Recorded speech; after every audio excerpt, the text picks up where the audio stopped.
श्रीमद् भागवतम के तीसरे स्कंद के चौथे अध्याय के 28वें श्लोक को देख रहे हैं। 27 में आपने देखा था, श्री शुक उवाच इति सह विदुरेण विश्वमूर्तेर् गुणकथया सुधया प्लावितोरुतापः क्षणमिव पुलनेयमस्वसुस्ताम् समुषित औपगवीर्निशाम ततोगात। इस प्रकार विदुरेणा सह, विदुर जी के साथ, विश्वमूर्ति भगवान श्री कृष्ण की गुण कथया सुधया, गुण कथा की सुधा के द्वारा प्लावित उरुतापा, जिन उद्धव जी को अत्यंत शोक प्राप्त हुआ था या जिनका महान शोक नष्ट हो गया था, उन्होंने क्षणमेव पुलिने, क्षण के समान, पुलिने यमः स्वसुस्ताम ताम, उस यमुना जी के पुलन पे समुषित बिताया। क्या बिताया? क्षणमिव निशाम, उस रात्रि को जो उन्होंने विदुर जी के संग कृष्ण कथा में बिताई, उसको एक क्षण के समान बिता दिया। औपगवी अर्थात उद्धव जी तथा अगात, वह रात्रि बीत जाने पर वह चले गए, अर्थात बद्रिक आश्रम को चले गए। अब अर्जुन का परीक्षित महाराज का एक प्रश्न है, और प्रश्न बड़ा संगीन है कि ब्राह्मणों का शाप का प्रतिकार तो नहीं किया जा सकता, यहाँ तक कि ब्राह्मणों का प्रतिकार के चलते भगवान श्री कृष्ण भी, यद्यपि वह तीनों गिनों के परे हैं, फिर भी वह ऐसा हुआ कि जो आखिरी का लोहे का पीस बचा था उसी को बाण बनाकर जरा मारा, भगवान के पांव से छूता हुआ क्या। इसकी वजह से लोग सोचते हैं, व्यर्थ सोचते हैं कि भगवान की जान उनके पांव में लगी हुई थी। ये रॉन्ग है। भगवान की जान उनके भक्तों में होती है। अगर कहा जाए तो भक्तों में हृदयम साक्षाती, तो शास्त्र की बात है। भाई जान कहाँ होती? हमारे हृदय में होती है। तो वो तो भगवान बोल रहे कि मेरी जान तो मेरे हृदय में, मेरे हृदय में भगवान भक्त हैं, लेकिन उनके पांव में जान है। ये सब बात गलत है। भगवान का पांव और हृदय से अलग अलग नहीं होता। लेकिन फिर भी जैसे अन्य यादव हैं, तो भगवान भी तो यादव हैं। तो भगवान ने भी शाप को स्वीकार कर लिया। जब भगवान भी शाप को स्वीकार कर लिए, तो ये उद्धव जी कैसे बच गए? समझ आ रहे हैं? उद्धव जी मुख्य है, ऐसा भी नहीं कि वो कोई भेड़, मतलब सिंपल व्यक्ति हो ना। बहुत इस पे विचार चलेगा टीकाओं में कि उद्धव जी कैसे बच गए, उद्धव जी जिंदा कैसे बचे। इतने सारे लोग मार दिए गए आपस में लड़ मर करके भगवान की व्यवस्था से, तो उद्धव जी कैसे बच गए? तो अब हम लोग इस पे चर्चा करेंगे। श्लोक दिख रहा होगा, थोड़ा सा छोटा दिखा था, मैंने सेट करके रखा। राजो उवाच, राजा कौन है? परीक्षित महाराज ने कहा। ये भी वैसे ही चलेगा। निधनम उपगतेषु वृष्णु भोजेषु अधिरथयूथपयूथपेषु मोख्या। निधनम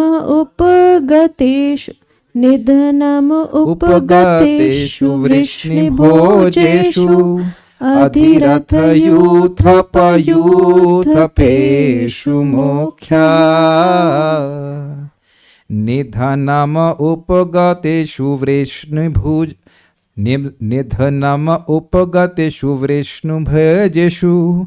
अधिरथयूथपयूथपेषु मोख्या।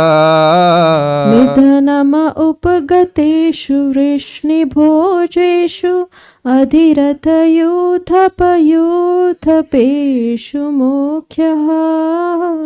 स तु कथमवशिष्ट उद्धवो यद् धरिरपि तत्यज आकृतिं त्रधीशः। स तु कथमवशिष्ट उद्धवो यद् धरिरपि तत्यज आकृतिं त्रधीशः।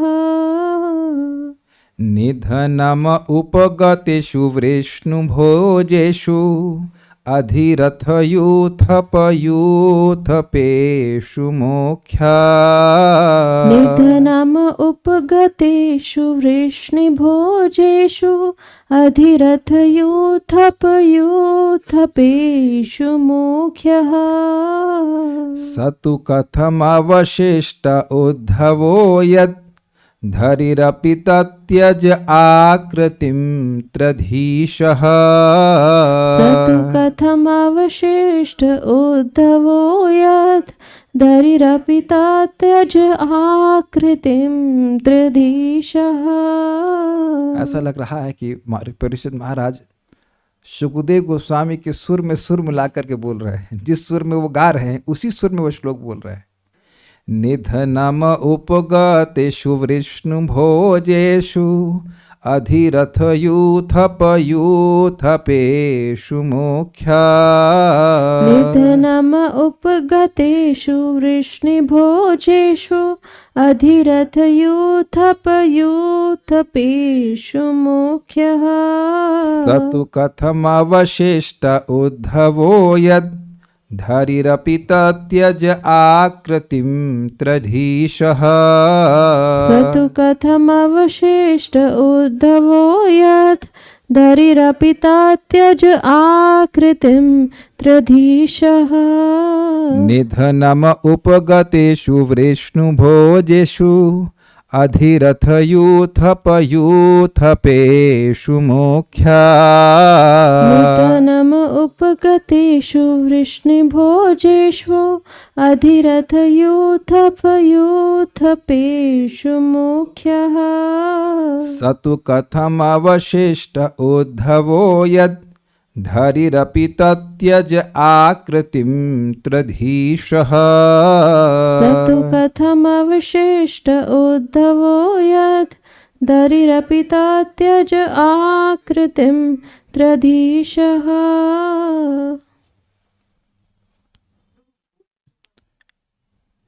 राजा ने कहा, तीनों लोकों के स्वामी श्री कृष्ण की लीलाओं के अंत में तथा उन वृष्णि एवं भोज वंशों के सदस्यों के अंतर्धान होने पर जो महान सेना नायकों में सर्वश्रेष्ठ थे, अकेले उद्धव क्यों बचे रहे।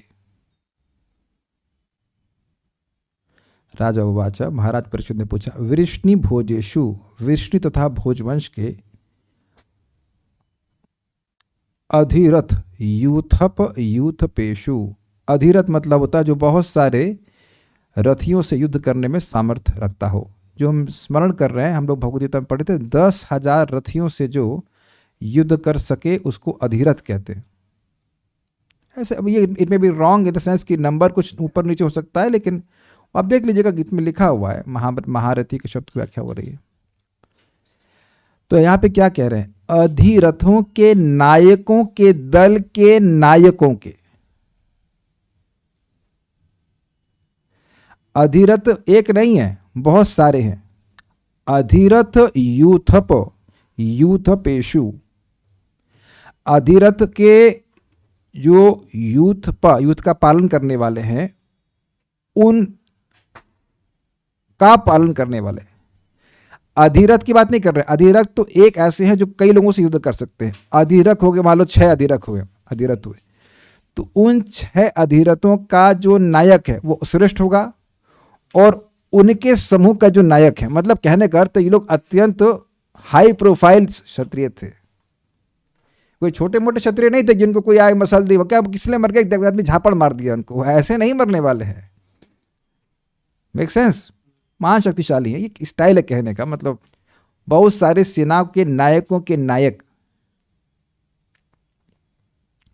उनके निधनम उपगतेषु, निधन को प्राप्त होकर, निधन को स्थान है, मतलब निधन मतलब मर गए, तो मृत्यु को प्राप्त होना, तो निधन उपगतेषु, उपगत मतलब पास चले जाना। तो निधनम उपगतेषु का मतलब क्या, इन सब का मरण हो गया था ब्रह्म शाप के द्वारा निधन हो जाने पर। यत, यहां तक कि त्रिअधीश, ब्रह्मा आदि के अधीश्वर, बहुत सारे अर्थ हो सकते हैं। त्रिअधीश का मतलब हो गया ब्रह्मा विष्णु महेश के अधीश्वर भगवान श्री कृष्ण, तीनों गुणों के अधीश्वर। हरिरपि, श्री हरि भी आकृतिम, अपनी मनुष्य लीला तत्यजे, त्याग दिए। भाई क्यों त्याग दिए? क्योंकि ब्राह्मणों का शाप था कि इस पिंड के द्वारा, इस मूसल के द्वारा सारी यदुवंश का नाश हो जाएगा। तो भगवान भी उस शाप का, यद्यपि वो क्या कहेंगे इसको, प्रतिक्रमण बोलेंगे, नहीं हिंदी में क्या कहेंगे उसको, उस प्रतिकार, हाँ प्रतिकार कर सकते थे, लेकिन भगवान नहीं किए। और इसीलिए कह रहे हरिरपि। हरिरपि मतलब जो तीनों गुणों के अधीन है, तो वह ब्राह्मण तो सत्वगुण के अधीन रहते हैं, तो उनके द्वारा कही बात का वह प्रतिकार कर सकते हैं, उसके द्वारा कंट्रोल नहीं है। फिर भी भगवान ऐसे गए बाह्य दृष्टि से कि लग रहा है कि उस बाण ने भगवान के प्राण ले लिए। ये है नहीं, लेकिन लोगों को लग रहा है ऐसा। तो भगवान भी जब उस शाप का सम्मान किए, तो उद्धव जी कैसे बचे रह गए? वहां ब्राह्मण ने तो ये नहीं कहा था कि उद्धव को छोड़कर जितने भी यदुवंशी उनका नाश हो जाएगा। और जब सब लोग आपस में लड़ने मरने के लिए तैयार हो गए, तो उद्धव जी को क्यों छोड़ दिया भगवान? केवल उद्धव जी को क्यों छोड़ दिया? बड़ा अच्छा प्रश्न है, बहुत ध्यान से सुन रहे हैं। ये आप नहीं कह सकते कि अनिरुद्ध जी प्रिय नहीं है, वो तो साक्षात भगवान स्वरूप है। वैसे तो आप जानते हैं वो सब द्वारका में रह गए, लेकिन एक बात बोली जा रही, अनिरुद्ध है चाहे प्रद्युम्न है, प्रद्युम्न तो खास उनके बेटे हैं। तो पहले आज आप प्रश्न सुन लीजिए, प्रश्न समझ लीजिए, उत्तर तो है ही। उत्तर प्रश्न होगा तो फिर श्लोक समझ में आएगा। बहुत अच्छी बात है, कोई चीज़ अच्छी हो उससे फर्क क्या, हमें नीड होनी चाहिए ना। तो ये प्रश्न समझ में आएगा तो कल के श्लोक लेके नीड बनेगी ना भाई, कि हमें कल श्लोक काय के लिए आना, क्यों सुनना है। तो श्लोक सब प्रश्न है, बड़ा संगीन है। तो हरि भी मतलब भगवान भी उस त्याग से अछूते नहीं रहे। तो मतलब फिर भी मुख्य उन वृष्णि वंश में प्रधान स उद्धव कतम अवशिष्ट, वह उद्धव किस कारण से बचे रहे, यानी कि इसका कारण बहुत महान होगा, इसीलिए भगवान उनको बचाए। और किस प्रकार से अवशिष्ट है, अब ये भी समझ लेना चाहिए। अभी तक की कथा से समझ रहे हैं कि बाकी सारे जो उनके पार्षद हैं वह तो द्वारका में नित्य लीला में प्रवेश कर गए, तो ये उद्धव जी को दुख सहने के लिए, विरह का दुख सहने के लिए क्यों छोड़ दिए? वह तो मुख्य थे, वह तो भगवान के सबसे प्रिय है, तो अपना विरह सहन करने के लिए भगवान क्यों उनको यहां पे छोड़ दिए? सबको साथ में ले गए तो उन्हीं को क्यों छोड़ दिए? प्रश्न नहीं आएगा, क्या जरूरत थी? तो अब श्लोक देखिए, राजा वाचा, परीक्षित महाराज ने कहा, निधनम उपगतेषु, निधन को प्राप्त वृष्णि भोजेशु, वृष्णि भोजवंशी जिनके अधिरथ यूथप यूथपेशु, अधिरथों के नायकों के नायक मतलब बड़े बड़े सेना नायक के भी निधन को प्राप्त हो जाने पर, मुख्य उनमें जो मुख्य थे, स्व मतलब वह मतलब उद्धव, वह उद्धव स तू कथम अवशिष्ट, तू मतलब लेकिन उनमें ये उद्धव जी कैसे बचे रह गए? अवशिष्ट मतलब बचा रहना। उद्धवो जो उद्धव है, यद हरिर जो हरि हैं, अपि वह भी तत्यज आकृतिम, उस आकृति को त्याग दिए। कौन सी आकृति? जैसे यदुवंश के रूप में तो यदु प्रवीर भी कृष्ण को कहते हैं कि नहीं, तो यदुवंशी भी हैं कृष्ण, तो उस अभिनिवेश में नहीं कहना चाहिए, उस अभिमान में कि मैं क्षत्रिय हूं, भगवान वहां पे लीला कर रहे थे तो उस लीला का वह त्याग कर दिए। ये नहीं कहना चाहिए कि भगवान अपना देह त्याग कर दिए, उस लीला को छोड़ दिए, लीला का संवरण कर दीजिए, अब वह लीला लोगों के सामने प्रकट नहीं दिख रही है, ये अर्थ है। तो स्पष्ट है। कैसे भगवान? त्रयाधीश, जो तीनों लोकों के स्वामी हैं, उनका कोई शाप कैसे स्वामी हो सकता है? जो त्रयाधीश हैं, जो तीनों लोकों के स्वामी हैं, उनके ऊपर कोई शाप चल जाए ऐसा नहीं, लेकिन फिर भी वह शाप को स्वीकार कर लिए, उसका प्रतिकार नहीं किए। तो उद्धव जी कैसे बच गए? प्रश्न समझ में आ रहा है ना? ठीक है, नेक्स्ट सारार्थ दर्शनी, श्रीधर स्वामी की टीका इसी में इंक्लूड हो गई, अलग से कुछ नहीं बोले, तो हम सारा दर्शन शुरू करते हैं। इसमें अलग अलग अर्थ आएंगे, समझें। जब त्रयाधीश अर्थात त्रिलोकी के स्वामी, तीनों लोकों के स्वामी भगवान ने भी अपनी कृत्रिम का मतलब क्या होता है? कृत्रिम का मतलब होता है वह कार्य जो अपनी इंद्रियों से हम करते हैं। कृति भी महान कार्य जब इंद्रियों से किए जाते हैं तो उन्हें कृति भी कहते हैं, कृति कहते हैं। आपकी महिमा को कौन कृति भी वर्णन कर सकता है? कृति ते निर्वक्तुम कहि महिमानम प्रभवती। जो कृति है, महान पुण्यवान है, वह भी भगवान की महिमा का, भगवान के नाम की महिमा का वर्णन नहीं कर सकता है। सुकृति याद आ रहा है, चतुर्विधा बनते माम जनहा सुकृति न जना। जिन्होंने अपनी इंद्रियों से अच्छे कार्य किए हैं वह भगवान का भजन करते हैं। दुष्कृति भी ऐसे होते हैं। तो कृति मतलब अपनी इंद्रियों से कार्य करे। तो कृतिम अर्थात चेष्टाओं को या लीलाओं को। लेकिन भगवान की चेष्टा तो अब गुणों के प्रभाव में नहीं है। तो स्पष्ट करते हुए कह रहे हैं कि चेष्टा को यानी कि लीला को अर्थात सम्यक प्रकार से त्याग दिया था। अब थोड़ा समझने का प्रयास कीजिए। तत्यज आकृतिम हरिरपि तत्यज आकृतिम। भगवान श्री हरि ने भी समन्तात सम्यक रूप से कृतिम अपनी चेष्टा, अपनी लीला को त्याग दिया था। अब जब भगवान की लीला समाप्त हो गई तो उद्धव जी का क्या प्रयोजन? फिर उद्धव जी क्यों रह गए वहां पे? देखिए, एक तो आकृति मतलब आकृति फॉर्म, और दूसरा आकृति मतलब हो गया आकृतिम तत्यज का मतलब है कृति अर्थात चेष्टा। चेष्टा मतलब भगवान की लीला। तो भगवान की लीला को भगवान आतत्यज बिल्कुल बढ़िया से त्याग दिया। अब और भगवान कोई प्रकट लीला नहीं कर रहे थे, जब यद्यपि वह तीनों त्रिधीश हैं। अर्थात जगत में उनका प्रकाशन त्याग दिया तो जगत के लोग अब लीला को नहीं देख पा रहे थे। अर्थात अपनी प्राकृत लीलाओं को समाप्त कर दिया। तो उद्धव जी किस प्रकार यहाँ रहे? भाई, ये प्राकृत लीला का अर्थ अब यह ना समझ लेना कि भगवान की लीला प्राकृत है। प्राकृत लीला का मतलब प्राकृत जगत में जो उनकी प्रकट लीला थी उसका वह भगवान संगोपन कर लिए, वह अब और नहीं कर रहे सबके सामने। यह आकृति का सबको समझ में आ गया? आकृतिम तत्यज नहीं समझ में आ रहा? सेकंड को वहां कहाँ बताया? फर्स्ट ही तो बताया। फर्स्ट वाला तो आपने अन्वय में देखा कि भगवान ने अपनी आकृति को त्याग दिया, अर्थात जो यदुवंश के रूप में है वो उस स्वरूप को हटा दिया। दूसरा अर्थ है आकृतिम मतलब कृति मतलब कार्य, चेष्टा। इंद्रियों से व्यक्ति कार्य करता है। तो भगवान अब बोलना, देखना, कोई भी रूप भगवान अपना प्रस्तुत नहीं कर रहे हैं। भगवान ने अपने को तिरुभूत कर लिया, तिरुभाव कर लिया अपना। तो सम्यक रूप से मतलब सम्यक रूप से किसी को भगवान नहीं दिख रहे। अब भगवान नित्य ही द्वारका में रहते हैं कि नहीं रहते हैं? इस समय भगवान वृंदावन में है, लेकिन हमें तो ना भगवान की लीला दिख रही है। जो बहुत प्रेमी भक्त है वो देख सकता है। अद्यावधि लीला करे गौरा राय, कोनो कोनो भाग्यवान देखी बारे पाए। इस समय भी श्रीमद चैतन्य महाप्रभु की लीला चल रही है, लेकिन कोई महाभाग्यवान है, प्रेमी भक्त है, वह उसका दर्शन कर सकता है। कुछ समझ रहे हैं बात को?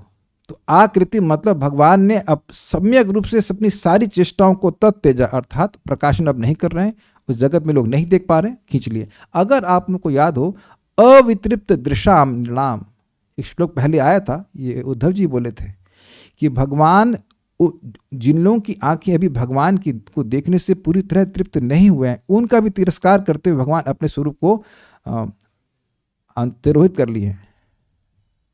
स्वबिंबम लोकलोचनम, वहां पे शब्द आया था इस प्रकार से, अपने बिंब को, अपने शिव विग्रह को भगवान खींच लिए हैं, जो लोकलोचन मनुष्यों का लोचन, मनुष्यों का नेत्र था। ये बात हम वहां की टीका से बोल रहे हैं। अगर नहीं समझ में आ रही तो इतनी बात समझ लीजिए कि भगवान ने इस जगत में, प्राकृत जगत में जो भगवान लीला कर रहे हैं, जिसको भगवान की इच्छा से सभी लोग देखने में समर्थ थे, भगवान ने अब उसको बढ़िया तरह से खींच लिया। तब उद्धव जी क्या करे? वहां पे क्या जरूरत थी वहां पे रहने की? अच्छा, अब देखिए, निधनम उपगतेषु वृष्णि भोजेषु का शाब्दिक अर्थ यह है कि जब वृष्णि एवं भोजवंशी नष्ट हो गए। हालांकि वास्तविक अर्थ यह है कि जब वृष्णि एवं भोजवंशियों ने अपने नी अर्थात नितर मतलब एक्सट्रीम अर्थात समस्त, धन मतलब श्री कृष्ण से उपगतेषु अर्थात नैकट्य प्राप्त करा था। थोड़ा सा स्पेलिंग मिस्टेक्स हैं, उसको आप सुधार के समझिएगा। निधन भोजवंशियों और वृष्णियों का सर्वश्रेष्ठ समस्त धन क्या था? भगवान श्री कृष्ण। नी मतलब नितराम, पूर्णतः समस्त, और धन मतलब श्री कृष्ण। तो अपने समस्त धन जो उनके सर्वस्व थे, उन श्री कृष्ण का उन्होंने उपगतेषु उनकी पास पहुंच गए, मतलब उनका निकटता प्राप्त कर लिया, अर्थात उनकी नित्य लीला में वो प्रवेश कर गए। कौन? वृष्णि और भोजेषु। ये सारे के सारे जब पहुंच गए, तब यह उचित नहीं कि उद्धव एक अंश में भी करह कि कृष्ण विरह के संताप को भोगने हेतु अकेले उपलब्ध रहें। ये लाइनें बड़ी अद्भुत है। सारे भोजवंशी, सारे यदुवंशी आदि वह सब भगवान के संग उनकी नित्य लीला में चले गए, लेकिन आप जानते हैं कि उद्धव जी भी चले गए, द्वारिका में प्रवेश कर गए, नित्य द्वारिका में, जो नित्य सिद्ध पार्षद हैं, लेकिन उनके एक अंश जो वसु थे वह आए थे बाहर। उन्हीं, इसीलिए तो भगवान ने अभी कुछ समय पिछले अध्याय में बोला था ना, वसो, इसी अध्याय में बोला था, हे वसो, हे उद्धव नहीं बोला था, हे वसो बोला था कि मैं तुम्हारी पूर्व जन्म की इच्छा को जानता हूं, तुम मेरे पार्षद बनना चाहते थे और इसलिए मैं तुमको अब ये मौका दे रहा हूं।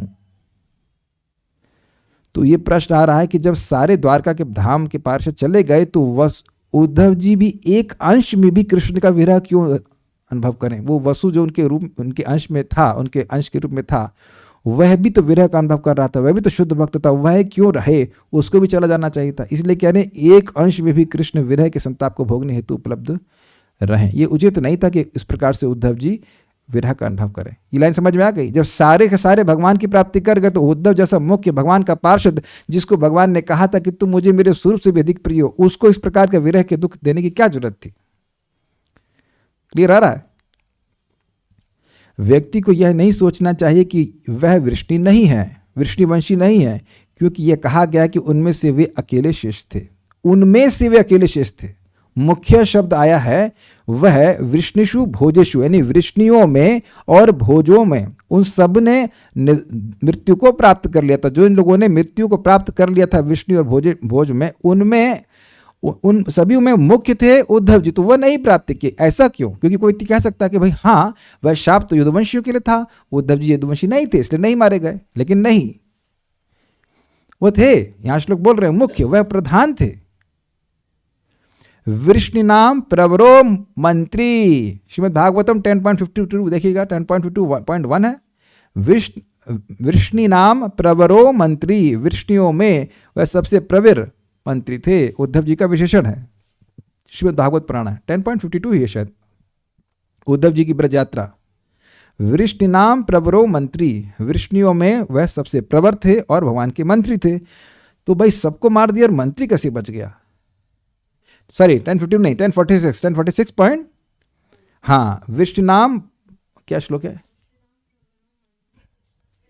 हाँ, वृष्णि नाम प्रवरो मंत्री कृष्णस्य दयितो सखा शिष्यो बृहस्पति साक्षात उद्धवो बुद्धि सत्तमः। ये तो बहुत मुख्य व्यक्ति है, इसको तो नाश होना बहुत जरूरी था 10.46.1, लेकिन ऐसा नहीं हुआ।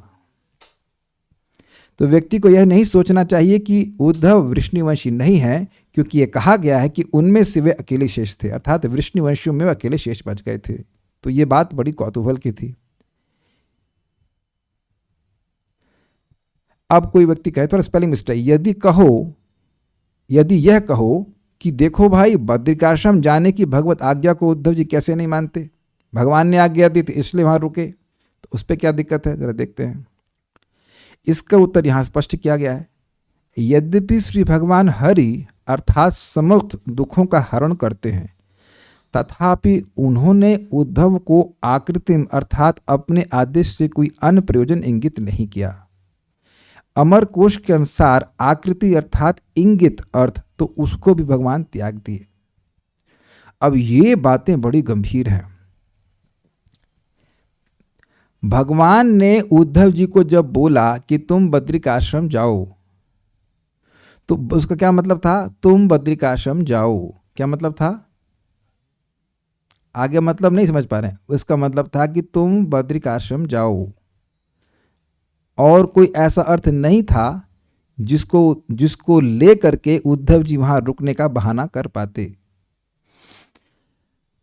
भगवान की बहुत सारी बातों के बहुत सारे अर्थ होते हैं भगवत संकल्प से ही, लेकिन यहां भगवान ने यह जानते हुए कि मेरे पार्षद को बहुत दुख होगा, और हरिरपि, हरि होते हुए भी जो सभी के दुखों के हरणशील हैं, सभी के दुखों का हरण करने वाले हैं, उन्होंने भी आकृतिम तत्यज, और कोई इंगित अर्थ को त्यागते हुए उनको आदेश दिया।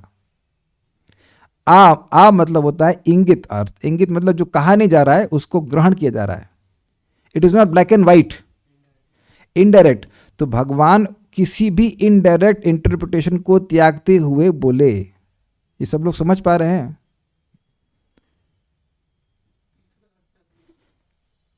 आप नंबर मत गिनिए, ये क्रोध दिलाने वाली बात है। यहां पे नंबर बता रहा हूं आपको। Is it important to remember the number? जो अभी बात बोली जा रही है उसको समझने का प्रयास कीजिए। आ मतलब इंगित करना, इंगित अर्थ। ध्वनित अर्थ भी होता है, ध्वनित अर्थ जो नहीं बोला जा रहा है लेकिन जैसे सुनिए, रोको मत, रोको मत, खेलने दो। तो आप इसका दूसरा अर्थ क्या हो सकता है? रोको मत, खेलने दो। तो दूसरा अर्थ आ गया ना, वही शब्द बोला जा रहा है लेकिन आप कैसे ग्रहण कर रहे हैं? रोको मत, खेलने दो, रोको मत, खेलने दो। जैसे मैं बता रहा हूं, आप थोड़ा सा विनोद कर रहे हैं। मैं इनको कहा कि आज गेस्ट आ रहे हैं, आप सब्जी बनाना भिंडी की टमाटर वाली। तो मेरे मन में था कि टमाटर की ड्राई सब्जी रहेगी और उसमें भिंडी का पेस्ट डाल दिया जाएगा हल्का सा। तो इन्होंने अलग कुछ, हाँ हाँ, भिंडी में टमाटर का पेस्ट डाल देना, ऐसा था ना। तो बिल्कुल सही ना, इन्फॉर्मेशन एकदम सही है जिसको बताया। तो मेरे मन में धारणा थी कि भाई भिंडी की सब्जी मतलब ड्राई वाली होगी, इसमें टमाटर डाल दिया जाएगा। लेकिन बनी सब्जी जिसमें टमाटर का पेस्ट मतलब शोरवे की तरह था और भिंडी, तो अब हम यह भी नहीं कह सकते कि हमने ऐसा नहीं बोला। कैसे आप बोल देंगे? डांट तो नहीं खा सकते, डांट नहीं दे सकते हैं। वो अच्छी बनी एक अलग बात थी, लेकिन है ना, दो बार आ गए ना। इनका ये कहना कि आपने तो कहा था टमाटर का पेस्ट डालना, तो ये तो नहीं कहा कि टमाटर का पेस्ट सुखा के डालना। तो अगर वकालत होती तो पहले किसी को डांटने से पहले मैं सोच लेता हूँ भाई इसके पास ऑप्शन है कि नहीं। तो हमने कहा उनके पास ऑप्शन है। आपने कहा टमाटर का पेस्ट डालना, आपने यह नहीं कहा कि टमाटर का पेस्ट सुखा कर डालना। तो दो ऑप्शन बन जाते हैं कि नहीं, टमाटर के पेस्ट सुखा के डालना, टमाटर के पेस्ट मतलब गीला डालना। तो हम सो गए, आप सो गए तो आप उठाएंगे नहीं कि गीला की सूखा, तो आप डांट लगाओगे। तो इसलिए हमने ग्रहण कर लिया कि गीला डाल देंगे, यही आपको अच्छा लग रहा है, अब यही ग्रहण करना पड़ेगा।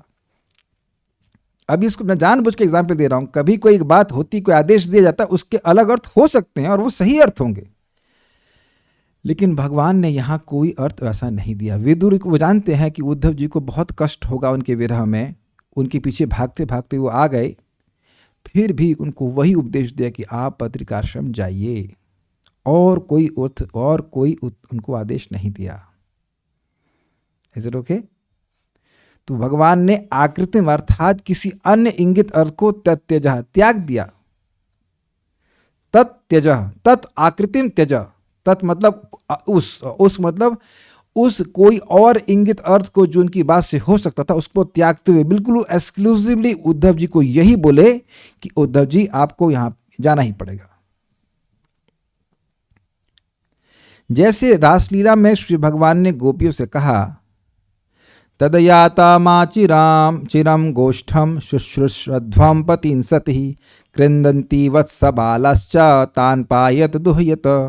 अतः अब अपने गांव वापस चली जाओ, देर मत करो। हे सती स्त्रियों, जाकर अपनी पतियों की सेवा करो और क्रंदन करते बच्चों तथा बछड़ों को दूध दो। श्रीमद् भागवतम 10.29.22। समझ गए क्या बोला भगवान ने? बिल्कुल स्पष्ट। हाँ, लेकिन ये बोला कब? जब गोपियां आई भगवान के संग रास लीला करने के लिए, और भगवान ने कहा अच्छा लगता है तुम जंगल की शोभा देखने आई। हाँ अच्छा है, देख लिया ना, अच्छा ठीक है, अब तुम जाओ। तो इसी को बात बोल रहे हैं कि तुम्हारा कर्तव्य है कि सिर्फ सेवा करो, अब तुम जाओ, रात्रि बहुत हो चुकी है, यहाँ पे रुकना बहुत ठीक नहीं है। खुद ही बुलाए हैं लेकिन अब बोल रहे हैं कि ना।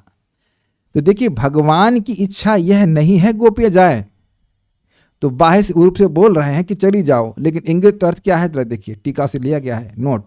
भगवान जो अर्थ इंगित किए इस प्रकार था, ये अर्थ शाब्दिक अर्थ नहीं है, ये अर्थ गोपियों ने ग्रहण किया और उसको ग्रहण करके वो रह गई, मैं नहीं गई वापस।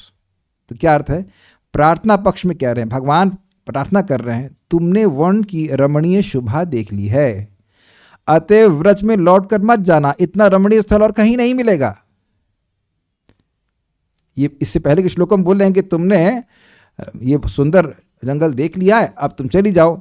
यहां अर्थ क्या कह रहे हैं? दूसरा जो इंगित अर्थ है जो गोपियों ने ग्रहण किया, इतना सुंदर जंगल देख के भी घर जाओगी, कोई जरूरत नहीं जाने की।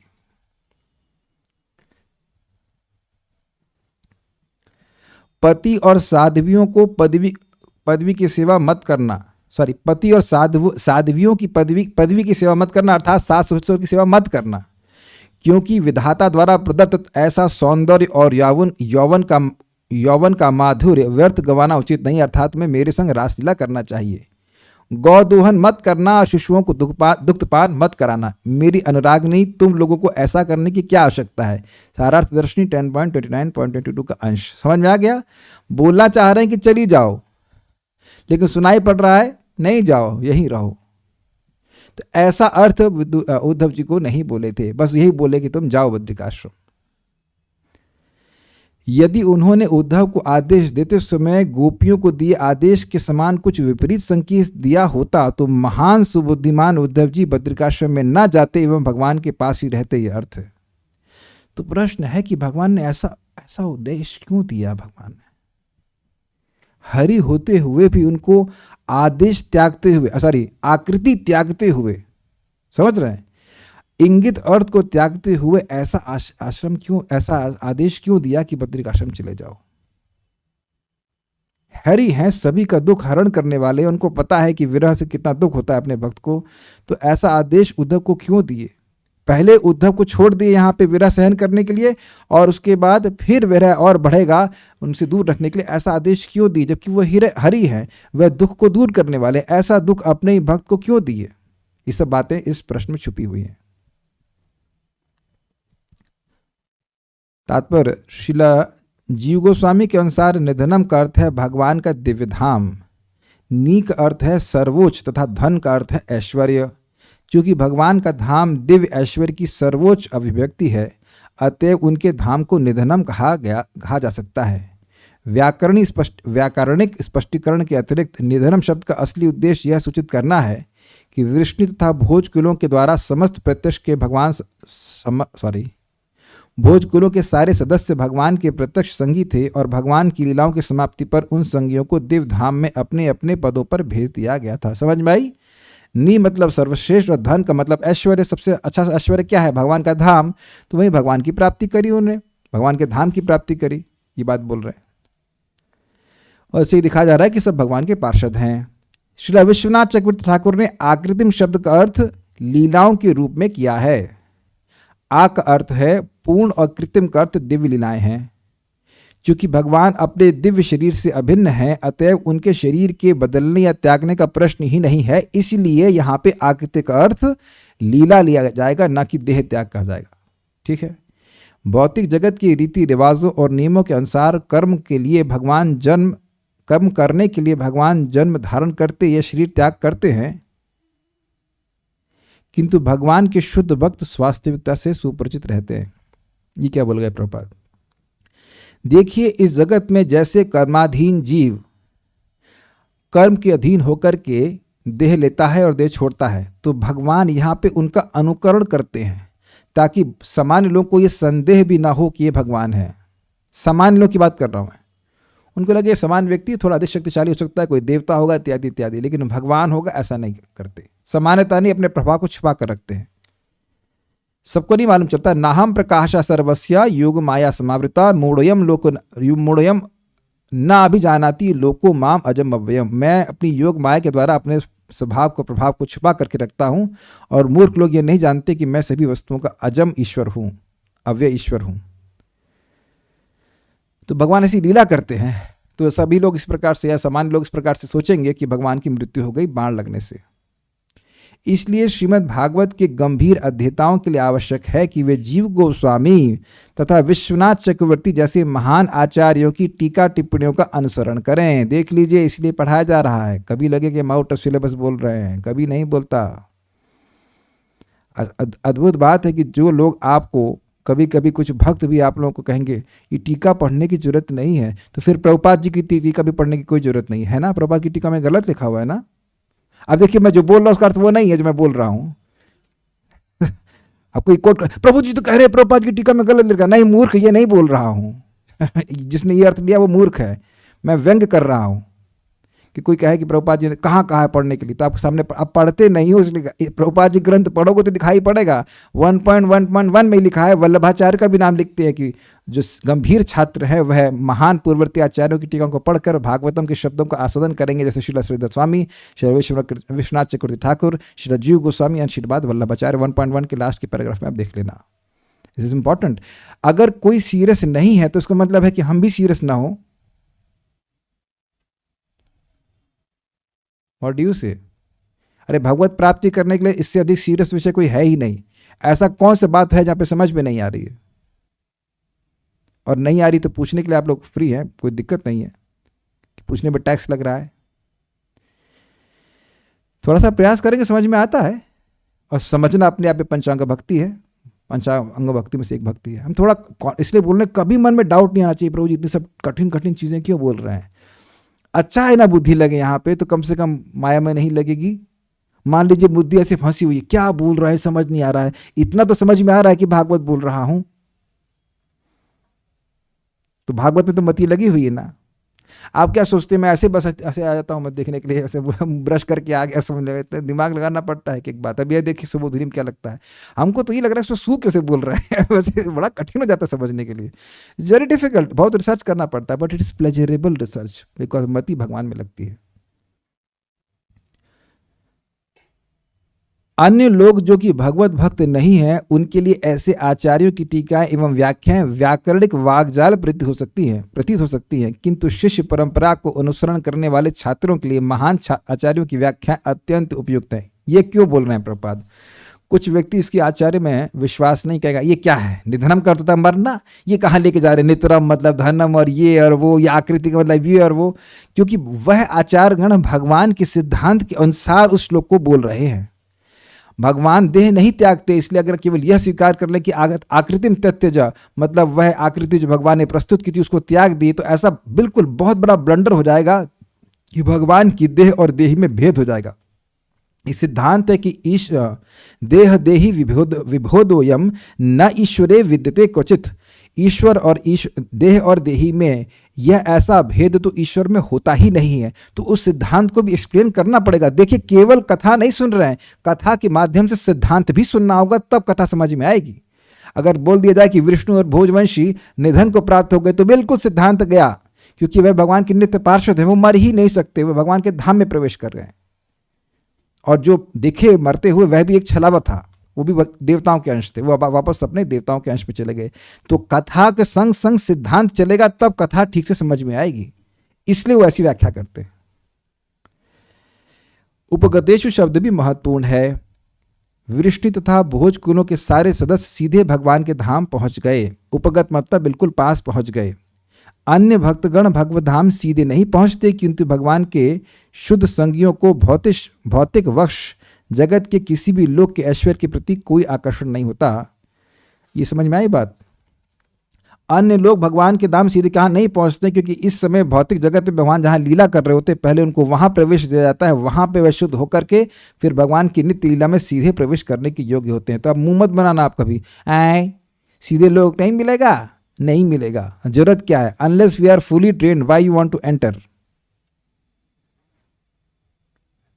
धैर्य से रहिए, भक्ति करिए। भगवान की लीला में कर प्रवेश करेंगे तो क्या भगवत धाम नहीं है वो? जैसे मान लो इस समय सोच रहे होते, मान लीजिए व्हाट क्या बनना चाहिए, कौन सी लीला बनाएंगे, इस समय क्या करेंगे आप लोग? भगवान श्री कृष्ण की लीला चल रही होती, इस समय तो हम लोग काफी लोग बैठे हुए, क्या कर रहे होते हैं हम लोग? I don't know what you want to do. देखिए एकदम से याद भी नहीं आ रहा ना कौन सी लीला में प्रवेश करना चाहेंगे। बछड़े को चराने वाली लीला है तो शाम को, अच्छा बछड़े को पूछ पकड़ चलने वाले, ठीक है, तो बछड़ा बनना चाहेंगे चलिए जो भी है। तो पॉइंट इज दैट कि हम क्यों बात बोलने लग गए, हाँ पॉइंट इज दैट कि जैसे ही लीला में प्रवेश हुआ वो तो भगवत प्राप्ति है, भगवत धाम की ही प्राप्ति है। इस समय भी जहाँ पे भगवान साक्षात लीला कर रहे हैं उसमें भी अगर किसी को एंट्री मिलती है तो बहुत बड़ी उपलब्धि है, आसानी से नहीं मिलती है। उसके बाद व्यक्ति शुद्ध होकर के भगवान के धाम में प्राप्त हो जाता है, ये सिद्धांत है। कभी कभी जिज्ञासुवश भगवत धाम पहुंचने वाले कुछ भक्तों का पृथ्वी के ऊपर के उच्चतर लोकों के ऐश्वर्य के प्रति कुछ आकर्षण होता है, अतएव सिद्धि प्राप्त करते समय वे उन्हें देखने की इच्छा करते हैं। इसे कहते हैं कृष्ण क्रम मुक्ति। किंतु वृष्णियों तथा भोजों को सीधे ही वहां भेज दिया गया, क्योंकि उन्हें भौतिक लोगों के प्रति कोई आकर्षण नहीं था। यहाँ बोल रहे हैं उपगतेषु का मतलब है क्योंकि भगवान के पार्षद हैं, उनको इस जगत में अब किसी भी लोक से कोई मतलब नहीं, उनको भगवान की सेवा से मतलब है, तो उनको वापस सेवा में नियोजित कर दिया गया। श्री विश्वनाथ चक्रवर्ती ठाकुर भी सुझाव देते हैं, एक मिनट इससे पहले सोचिए, ये ऐसा हुआ क्यों? निधनम की व्याख्या क्या करी गई थी? नितराम धनम, उनके एकमात्र धन भगवान श्री कृष्ण हैं। तो इस जगत की किसी भी धन और ऐश्वर्य में ऐसी उनकी आसक्ति कि भाई देखें वहाँ क्या चल रहा है, ऐसा हो ही नहीं सकता। जब इच्छा ही नहीं है तो जाएंगे क्यों? जहाँ इच्छा होगी वहाँ जाएंगे, इसलिए ऐसा व्याख्या हो रही है। निधनम उपगतेषु, अपने सर्वस्व भगवान श्री कृष्ण ही उनके धन थे, उनकी प्राप्ति करी, उन सब ने उनके पास पहुँच गए। श्री विश्वनाथ चक्रवर्ती ठाकुर भी सुझाव देते हैं कि अमरकोश के अनुसार आकृति का अर्थ संकेत भी है। अब समझ में आ रहा है प्रभुपाद क्यों बता रहे हैं और कैसे बता रहे हैं? भगवान श्री कृष्ण ने अपने प्रयाण के पश्चात संकेत द्वारा उद्धव को बद्रिकाश्रम जाने का आदेश दिया और शुद्ध भक्त होने से उद्धव ने भगवत धाम वापस जाने की अपेक्षा अधिक श्रद्धा पूर्वक उस आदेश का पालन किया। मतलब और कुछ नहीं कहा कि यहीं रहो, मेरे साथ रहो, मेरे संग वापस चले जाओ। यह संकेत किया कि आप जाइए, बद्रिकाश्रम जाइए, लेकिन यह नहीं किया, उसके अलावा कुछ संकेत नहीं किया। ये तो संकेत क्या सीधे बोले थे कि बद्रिकाश्रम जाओ, लेकिन यह संकेत नहीं किए कि तुम मेरे संग रह भी सकते हो या किसी और रूप में रह सकते हो, इत्यादि इत्यादि। ना, जाओ और अभी जाओ, ऐसे बोला। पृथ्वी के धरातल से भगवान के प्रयाण के बाद भी उनके अकेले रहते जाने का यही कारण था। थोड़ा समझने का प्रयास करें, एक बात छूट गई।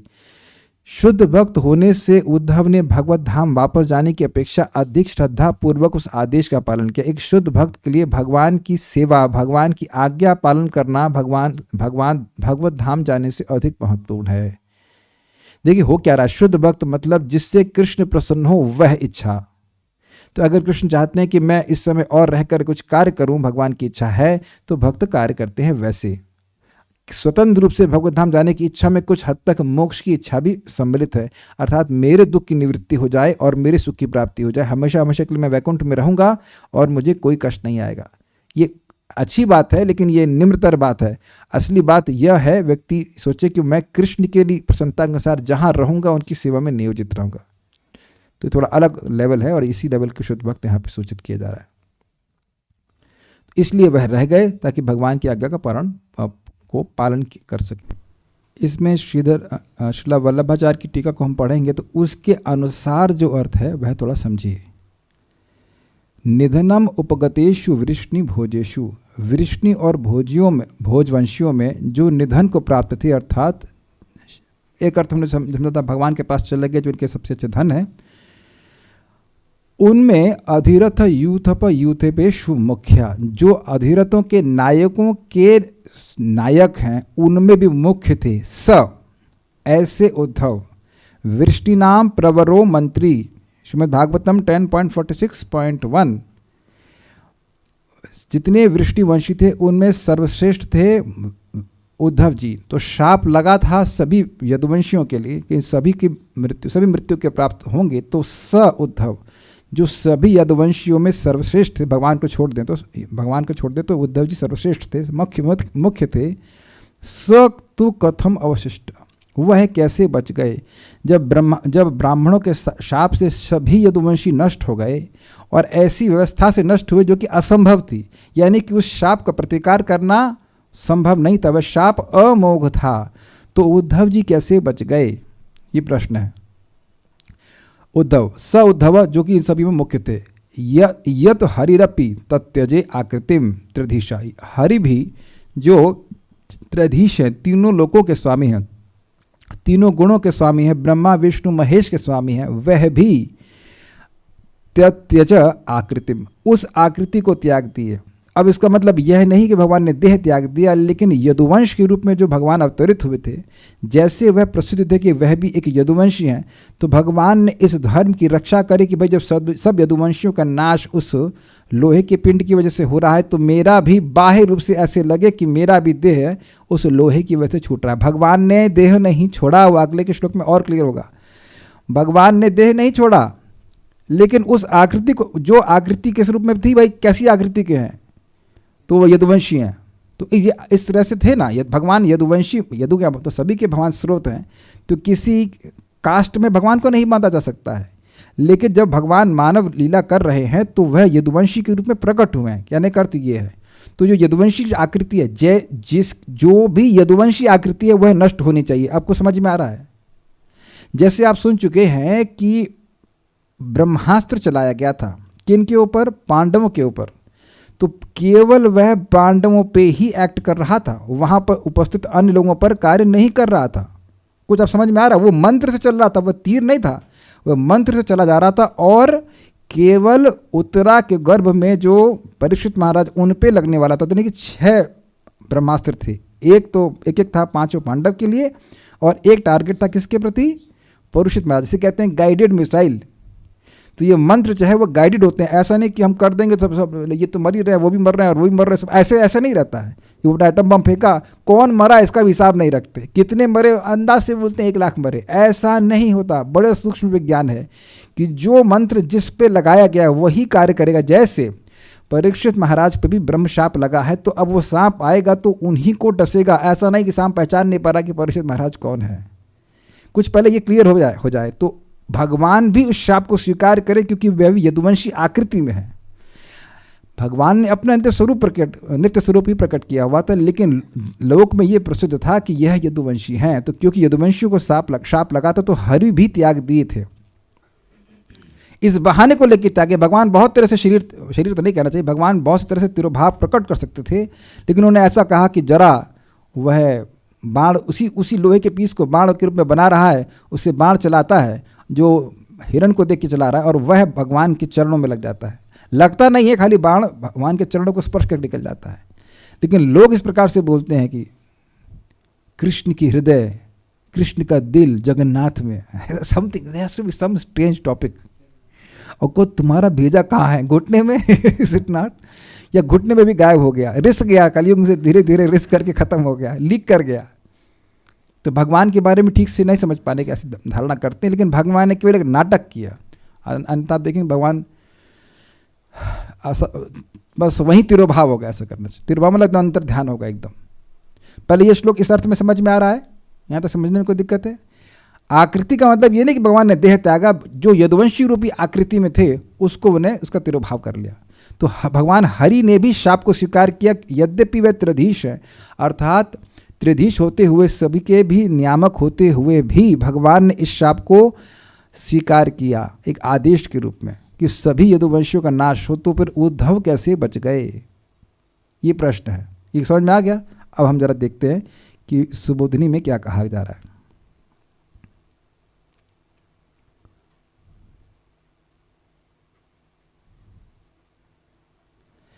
परीक्षित का इस प्रकार प्रश्न करना उचित ही है, क्योंकि उसको भगवत स्वरूप का अब तक ज्ञान नहीं हुआ है, ठीक समझावना नहीं हुई है, इसलिए वो प्रश्न कर रहे हैं। ऐसा जल है तो भगवान कैसे दिव्य रूप में आते हैं, कैसे वह अपनी इस लीला का संवरण करते हैं, वो सब जो है ठीक से बताया नहीं गया है। इस कारण से एटलीस्ट बोतल निकाल दीजिए। हाँ नमस्ते। वह परीक्षित जानता है कि यह सब ब्राह्मणों के शाप से ही हुआ है। जैसे मुझे शाप है तो मैं तक्षक से ही मरूंगा। इस कारण से पूछता है कि जब विष्णु भोजवंश के 6 प्रकार के सभी यादव नाश हो गए तो उद्धव कैसे बचा? ये समझने का प्रयास कीजिए।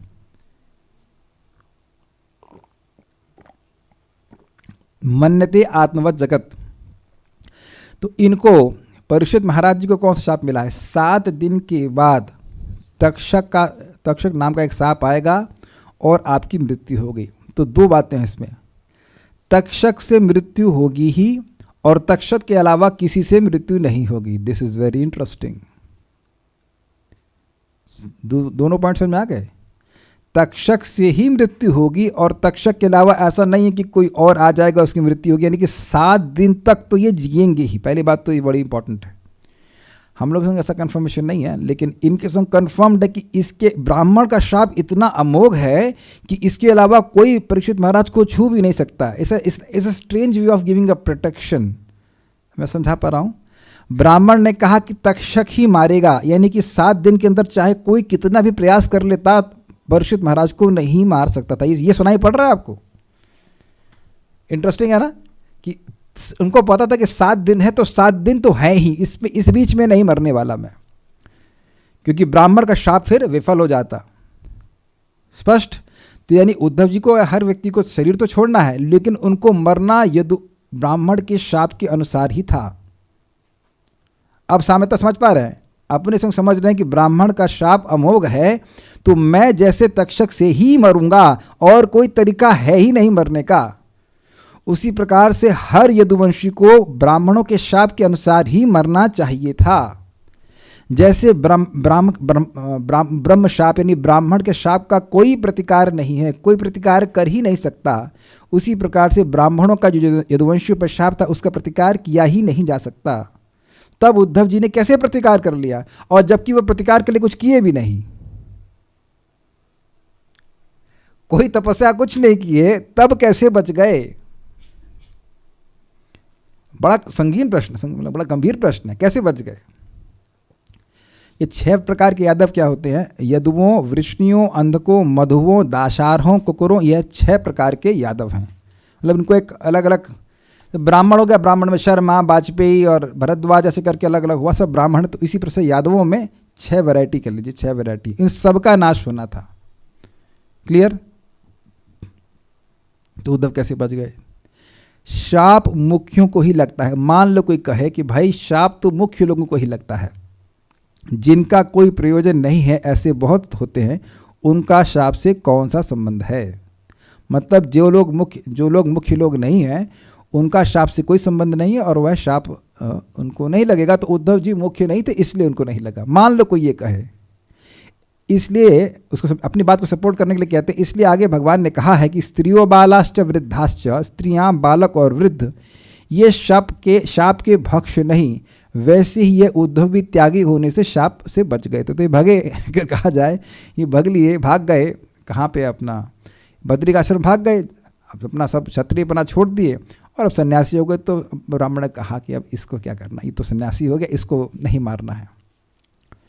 इसको 11वें स्कंद के 30वें अध्याय के 6ठे श्लोक से कहा गया। ये भगवान की उक्ति है। जब इस प्रकार से देखा कि यहाँ पे शाप दिया गया है, तो फिर भगवान ने कहा, स्त्रियो बालाश्च वृद्धाश्च शंखो धारे व्रजन्त्युतः वयम प्रभासाम यस्यामो यत प्रत्यक सरस्वती। एक्चुअली बात ये थी कि भगवान को नहीं बताया गया था कि शाप है।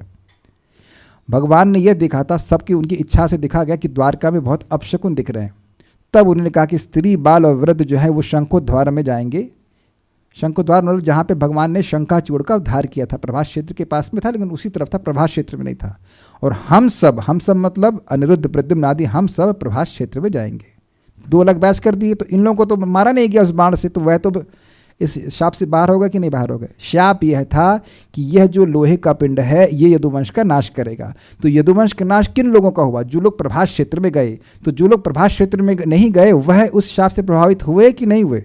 नहीं हुए। Is it okay?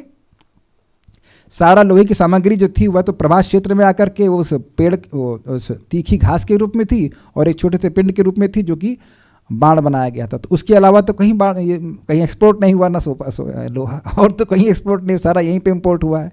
तो इसलिए और कहीं पे जो भी व्यक्ति मरा वो अपनी सहज मृत्यु से मरा, लेकिन वह इस शाप से नहीं मरा। ये क्लियर हो रहा है? तो भगवान पहले ही बताए नहीं किसी को, भगवान को कोई शाप नहीं बताया, लेकिन भगवान ने कहा स्त्रियों को, बालकों को और वृद्धों को जरूरत नहीं है, तो वे सब जाएं अब शंखोद्धार स्थान पे। स्त्रियों, बालकों तथा बूढ़े लोगों को यह नगर छोड़कर शंखोद्धार जाना चाहिए। हम सभी प्रभास क्षेत्र चलेंगे जहां सरस्वती नदी पश्चिम वाहिनी है। तो भगवान सोच लेते कि इनको इस युद्ध में नहीं मरवाना है। यदि यूँ कहो तो उचित नहीं है। मतलब अगर आप ये कहें कि उद्धव भी इसी बैच में आते थे जिनको भेज दिया गया था शंखोद्धार, तो कहते ना, ऐसा नहीं है। यदि यूँ कहो तो उचित नहीं है, क्योंकि अधिकारियों के जो सेनापति थे उनके सैन्य की रक्षा करने में मुख्य बलवान ये उद्धव है। उद्धव जो है वृष्णियों में मुख्य है, तो उनको तो मरवाना बहुत जरूरी था। अगर सामान्य लॉजिक देखें तो मरवाना जरूरी था। क्षत्रियों में बल में अधिकता जानी जाती है और वह बलवान थे। कह रहे मुख्य क्यों थे? क्योंकि बलवान थे। हम लोग सोच रहे हैं कि ये कृष्ण जैसे दिखते होंगे तो पतले दुबले, भगवान कोई बहुत हैवी बॉडी बिल्डर नहीं थे। भगवान में असीम बल है, लेकिन शरीर उस तरह से नहीं बनाया है, तो ये भी खाली मंत्रा देकर के पीछे रह जाते होंगे। यही सोच रहे हैं क्या? ये नहीं सोचना चाहिए कि उद्धव जी के पास सैन्य बल नहीं था। क्षत्रिय हैं भाई, क्षत्रिय क्लैन से हैं, तो वह भी बहुत शक्तिशाली हैं। गुणों में आगे भगवान बोलेंगे मुझसे जरा भी कम नहीं है। तो केवल बुद्धि की बात नहीं कर रहे हैं, बल भी इस प्रकार का था। भाई अर्जुन भी बड़े मतलब ऐसे मतलब सॉफ्ट बले आते हैं, तो उसका अर्थ यह नहीं कि पास उनके पास बाहुबल नहीं था, तो बाहुबल भी था और बुद्धि बल भी था, यही हम समझेंगे इस बात से। ठीक है, तो क्षत्रिय में बाहुबल से ही व्यक्ति मुख्य होता है। तो इसलिए मुख्य कह रहे हैं कि यहाँ मुख्य कहने का मतलब है कि बुद्धि से भी स्ट्रांग और बाहुबल से भी स्ट्रांग। यूं तो सैन्य के रक्षक बड़े बड़े बलवान राजा थे, किंतु उनमें उनसे भी विशेष बलवान होने से ये उद्धव सब में मुख्य रक्षक थे, अतः वह मुख्य होते हुए भी शाप से कैसे बचे। अर्थात आपका यह कहना कि यह वृष्टिवंशियों में मुख्य नहीं थे इसलिए शाप से बच गए, तो ये बात तो समझ में नहीं आती। प्रश्न वही था कि कैसे बचे, तो उसी का डिस्कशन हो रहा है कि बचे कैसे। अब भैया किसी को ना समझ में आया तो बता दीजिएगा, यहाँ तक क्लियर हो रहा है? आज तो समय है हमारे पास। हाँ, यह उद्धव नाम से भी सबसे बलवान होने से मुख्य योद्धा थे। तो उद्धव शब्द के दो अर्थ बता रहे। उद्धवम हवो यस्य स उद्धव, सबकी तुलना में देखा जाए तो इसका संग्राम या लड़ाई जोरदार होता था। तो उद्धव का एक अर्थ है कि जो अत्यंत विध्वंस करे, संग्राम करे, तो वह उद्धव। ऐसे उद्धव, तो वह संग्राम करने में तेज थे इसलिए उनका नाम उद्धव था। या दूसरा अर्थ है, यदि उद्धव का अर्थ उत्सव लिया जावे तो क्षत्रियों को युद्ध में ही उत्सव या आनंद होता है। उद्धव का एक अर्थ होता है उत्सव, तो यहाँ उसको डिराइव कर रहे हैं कि भाई जिसको युद्ध करने में ही उत्सव की अनुभूति हुई, ऐसे उद्धव तो मुख्य हुए ना। ऐसा तो नहीं है कि कोई वहीं युद्ध होगा तो छोड़ के भाग जाएंगे। ठीक है, तो इस सब बातों से ये सूचित होता है कि उद्धव में क्षत्रियों के गुण थे, उनको शाप लगना ही चाहिए था। कोई समझावट, कठिनाई? ओके। यदि को कहो कि शाप बहुतों के लिए था, सर्व के लिए नहीं, यदि यूँ हो तो शाप की व्यर्थता सिद्ध होती है। ये समझ में आया बात? कहो कि ठीक है वो सभी क्षत्रियों के लिए था, वो क्षत्रियों के लिए था लेकिन सभी क्षत्रियों के लिए नहीं था। सभी क्षत्रियों के लिए नहीं था, तो कहा भाई सभी क्षत्रियों के लिए नहीं था, लेकिन ये तो क्लॉज में नहीं था। शाप में क्लॉज समझते हैं आप लोग कंपनी में HR में क्लॉज तो वो चलते होंगे, ये नियम है, ये नियम है, वो नियम है, पोस्ट के वटेवर। हाँ, ये चीज़ तो यहाँ तो कोई पोस्ट स्क्रिप्ट नहीं था कि यह शाप जो है वो सबके लिए नहीं है, ये शाप तो सबके लिए था। तो उद्धव जी कैसे बचे फिर? भाई ये बात सत्य है कि जो लोग मुख्य नहीं हैं, जो क्षत्रिय नहीं हैं, जो युद्ध नहीं कर रहे हैं, उनके लिए तो नहीं था, समझ में आ रही बात। लेकिन जो क्षत्रिय मुख्य हैं उनके लिए तो था ही, और उसमें बिना किसी अपवाद के था वो। तो कैसे बच गए? ये लाइन समझ में आ गई? नहीं तो शाप व्यर्थ हो जाता। ये बच गया, वो नहीं बच गया, तो जो मरा वो कहेगा हम ही को क्यों मारे, तुम उन्हें क्यों नहीं मारे? तो ब्राह्मण कहें वो याद नहीं रहा उनके लिए, उन पर नहीं चला, उन्होंने तपस्या कर ली, बच गए ना, ऐसा दे। अच्छा, यदि कहो कि यह शाप उद्धतों के लिए था, उद्धत मतलब क्या होता है? इम्प्यूडेंट, जो बदतमीज है, उन सारे क्षत्रियों में जो बदतमीज है उनके लिए था, तो यह कहना भी सत्य नहीं, क्योंकि हरि ने भी शाप को स्वीकार कर यादवाकृति का संवरण किया। समझ में आ गया? भगवान हरि तो इम्प्यूडेंट नहीं है, हमेशा ब्राह्मणों के पीछे चलने वाले हैं। कभी ऐसा नहीं हुआ कि भगवान ने ब्राह्मणों का अपमान किया हो। पहली बात समझ लीजिए, अनादिकाल हो गया, अनादिकाल से भगवान ने कभी किसी ब्राह्मण का असम्मान नहीं किया। नमो ब्रह्मण्य देवाय गो ब्राह्मणता च, कभी गाय का, कभी भी ब्राह्मण का सत्कार ही किया, कभी भी अपमान नहीं किया। तो वो तो उद्धत नहीं है, तो उन पर फिर शाप क्यों चला? शाप चला मतलब भगवान ने उस शाप को स्वीकार क्यों किया? जो यादवाकृति थी उसका संवरण कर लिया। यादव के रूप में भगवान प्रकट थे कि नहीं, तो उसको वह तिरोहित कर लीजिए, ये बात बोल रहे हैं। ये नहीं समझना चाहिए कि भगवान ने देह त्यागा, ये नहीं समझाया। संवरण कर लिया, खींच लिया वापस, अप्रकट कर लिया, अप्रकट कर लिया। जो यादवाकृति थी, जो यादव के रूप में भगवान प्रकट होते, उस रूप को भगवान ने तिरोहित कर लिया। तिरोहित भी समझ नहीं रहे, ये सब शब्द समझना होगा। यहाँ की तरह ऐसा नहीं कि हम कर्माधीन देह प्राप्त करें और क्या, अरे वो मर गए। अब मर गए का मतलब वो देह छूट गया या ये देह छूट गया। हाँ, आप पुराना शब्द यूज कर रहे हैं। हाँ, भगवान योग माया का उपयोग करके लोगों की दृष्टि को आच्छादित कर लेते हैं और इस प्रकार से अपने रूप को तिरोहित कर लेते हैं, यद्यपि भगवान का रूप विद्यमान रहता है। बिल्कुल सही बात, गुड, ठीक है। तो भगवान भी, यद्यपि वह तो उद्धत है ही नहीं, उद्धत मतलब इम्प्यूडेंट, ब्राह्मणों के प्रति, ब्राह्मणों का अपमान करने वाले वो है ही नहीं, तब भी वह शाप को स्वीकार कर लिए।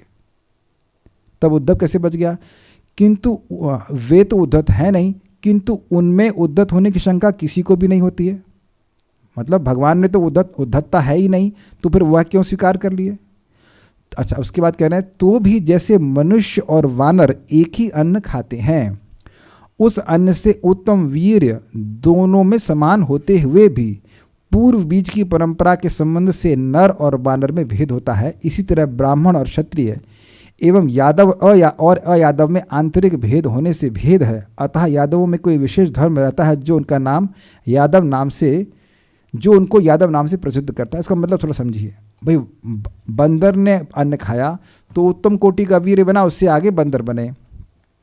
मनुष्य ने खाया, वीर बना, उससे फिर मनुष्य हुए। लेकिन वानर और बंदर, नर और वानर में अंतर है ना,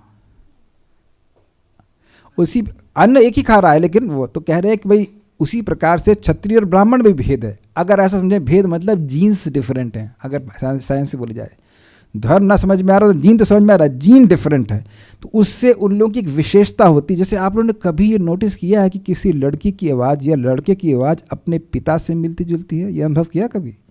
यहाँ तक कि और रुचिकर बात, शक्ल तो मिलती ही है, वो मुस्कुराता भी अपने पिता की तरह। ये देखा आपने? बल्कि एक मित्र हैं हमारे एक सीनियर लोग हैं, वो चलते हैं, थोड़ा अब यहाँ नहीं दिख रहा, ऐसे करके चलते हैं, थोड़ा सा मतलब ऐसे ऐसे कर चलते हैं। तो उनका एक छोटा बच्चा है, वह भी ऐसे ऐसे कर चलता है। आपको ये कौन सिखाया तुमको? मैं यहाँ नहीं दिखा पा रहा हूँ, इससे लाइक समथिंग लाइक दिस, मतलब अगर देख पा रहे हैं तो ये कहाँ से आया? क्या ये आप देखेंगे, ये होता है। एक बार मेरी दादी की छोटी बहन आई और वह सरप्राइज, मुझे लगा मेरी दादी पतली हो गई। लाइक इतना आवाज, उनकी शक्ल मिलती, they met after 28 years, something like that, 36 and 28। इतना वो हंस भी मेरी दादी की तरह रही थी, एकदम अद्भुत लग रहा था। वो उम्र भी बिल्कुल पास थी। कभी आपने ऐसे देखा? ऐसे होते हैं लोग, बिल्कुल उनका मुस्कुराना, चाल चलन बिल्कुल अपने पिता की तरह होता। तो वो धर्म बराबर हुआ कि नहीं हुआ? है ना? तो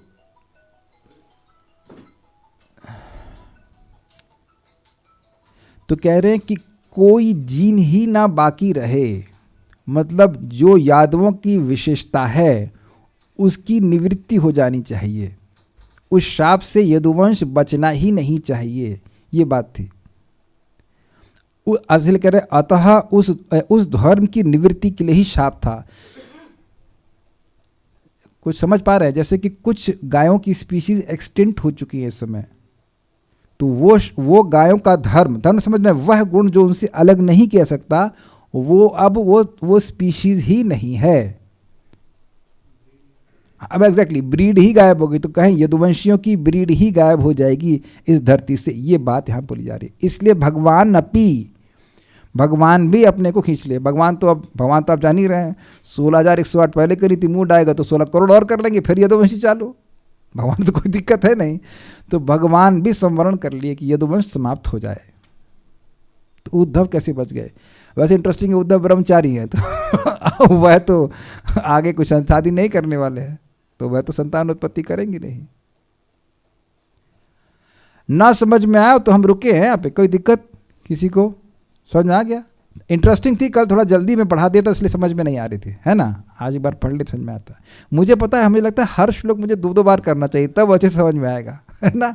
क्योंकि पढ़ेगा तो कोई है नहीं दोबारा पढ़ाएंगे तो कल अच्छा था, समझ में आया। कोई नहीं, नेक्स्ट। एक वक्त पता नहीं क्या बोल रहे थे कि राहुल राज प्रभु, क्या कमेंट था आपका? पता नहीं कहाँ, तो उनको वैकुंठ पहुँचा दी यहाँ पर। उन्होंने क्या लग रहा है, ये अंडरस्टैंडिंग लग रहा है, ये वैकुंठ पहुँच गई, ये धरती पे नहीं रही जो समझावट थी। आप समझ में आ रहा है ना बात क्या हो रही है? ठीक है। कभी कभी क्या होता है बता रहा हूँ, श्लोक की समझावट नहीं होगी, जो जनरल समझावट है उसको श्लोक पे अप्लाई कर देते हैं कि हाँ भाई जो विष्णुवंशी थे वैकुंठ में चले गए, ये वो सब ठीक है, वो गलत नहीं है, लेकिन वो समझावट इस टीका में नहीं आ रही है, उस पर एक अलग बात समझाई जा रही है। ठीक है, ठीक है। अतः अपने को यादव प्रसिद्ध कराने के लिए भगवान वह लक्षण स्वरूप में दिखाने लगे, उसको ही आकृति शब्द से कहा जाता है। मतलब भगवान को यादव कहा जाए तो भगवान भी उस धर्म को, यदुवंशियों के धर्म को प्रस्तुत कर रहे हैं। फॉर एग्जाम्पल, जस्ट एग्जाम्पल समझिए, भगवान करे ऐसा हो कि आपके बेटे साक्षात भगवान हो, तो भगवान, मतलब बड़ा अजीब सा लगना अगर आप गोरे हैं, पत्नी गोरी है और बच्चा एकदम अफ्रीकन पैदा हो जाए बोले तो कहेंगे ये क्या। तो भगवान बच्चा बन रहे हैं तो कुछ शक्ल भी मिला ही रहे होंगे, कुछ धर्म मना रहे होंगे, गुण मिला रहे होंगे, तो वो यदुवंशियों के गुण मिला रहे हैं, गुण के अनुसार यदुवंशियों के धर्म को प्रकट किए थे, उस आकृति को भगवान संवरण कर लिया। भगवान की तो वामन अवतार आकृति भी है, भगवान की तो नरसिंह अवतार भी है। सोचिए यदुवंशियों में नरसिंह अवतार आ जाते तो यदुवंशी भी सोचते ये क्या है, ये कैसे इधर आए। कुछ समझ में आ रहा है बात। तो भगवान भी ऐसी आकृति प्रस्तुत की है जो यदुवंशियों के धर्म से मिलती जुलती हो। ये समझ में आया, उस आकृति को भगवान ने तत्यजा अर्थात तिरोहित कर लिया। अब समझ में आ गई बात, ठीक है। ऐसी विपरीत बुद्धि राजा की थी कि भगवान शरीर छोड़ दिए। वास्तव में भगवान तीनों गुणों के स्वामी होने से सर्व अन्यथा करने में समर्थ हैं, वैसा होते हुए भी शाप को अन्यथा झूठा ना किया। भगवान सब कुछ अन्यथा कर सकते हैं, लेकिन ये भगवान की इच्छा थी, तो ऐसा क्यों हुआ। ठीक है, तो ये बात है।